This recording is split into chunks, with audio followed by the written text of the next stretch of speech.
What's the other argument? Let me give you that. I know in my case, Is your money dirty money? if you live, I just asked a question. Is your money dirty money? no, it's not. So in fact, Why is it not dirty money? because I earned it, But you earned it. I earned it legally. We went back to this before. You earned Yes. it. You earned it advising the worst people in the world, right? That do enormous bad things, and just to make more money. So instead of asking me the question, should you take the money? Because I think it's a legitimate question. You think it's a legitimate question? Yes, no Why? question.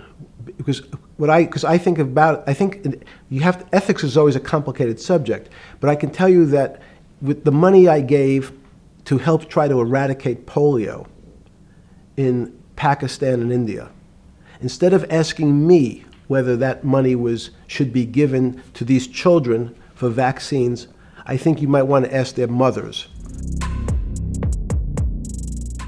That was an extract from Jeffrey Epstein's 2-hour-long video published by the U.S. Department of Justice showing Jeffrey Epstein being interviewed by Steve Bannon.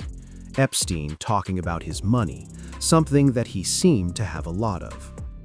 Epstein is dead, but now the network that enabled him is under investigation.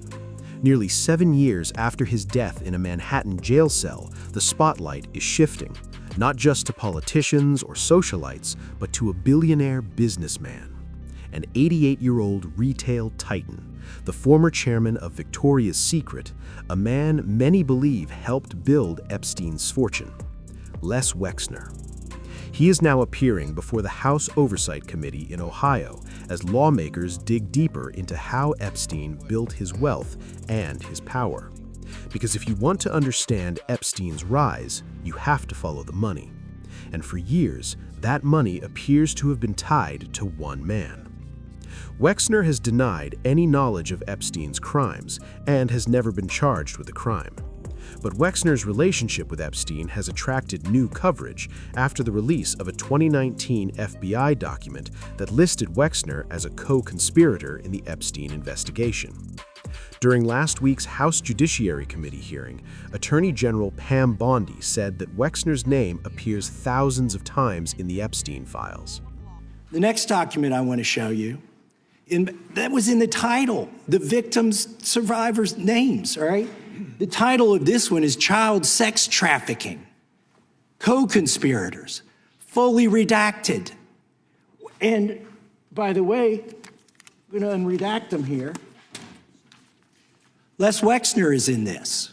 Now, your your deputy attorney general said, oh, well, he appears hundreds of times in the files, but he doesn't appear in this file until I forced you to release it, where he's listed as a co-conspirator, not to tax evasion, but to child sex trafficking, not to prostitution, not to money laundering, child sex trafficking.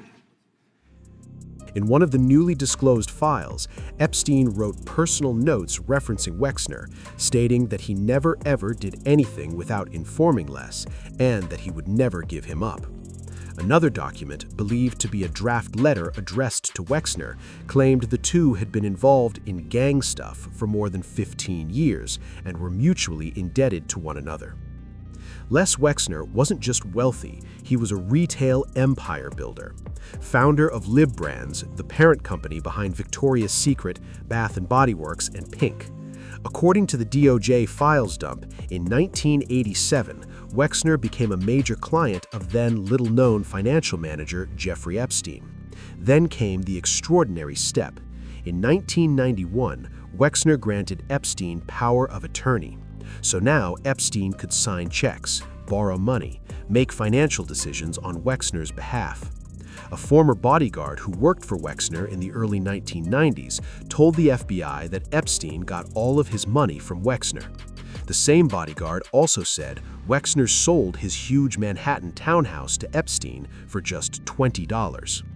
A redacted email summary from 2025 allegedly quoted a former IT contractor from Epstein's Island, saying Wexner was #1 on Epstein's speed dial. Wexner has refuted all such claims. Importantly, he has never been charged with crimes related to Epstein.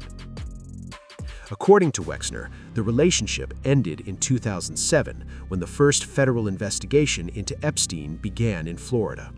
In a 2019 letter to his nonprofit foundation, Wexner discovered Epstein had misappropriated vast sums of money from him and his family. He described it as a tremendous shock. He said ties were immediately severed. As the House Oversight Committee, led by James Comer, expands its probe into Epstein's network, Les Wexner is on the hot seat again. Was Les Wexner a victim of financial deception, or the man who knowingly made Epstein rich? What is certain is this: without Wexner's trust and his wealth, Jeffrey Epstein's rise may have looked very different. And that is why years after Epstein's death, Les Wexner is back in the spotlight.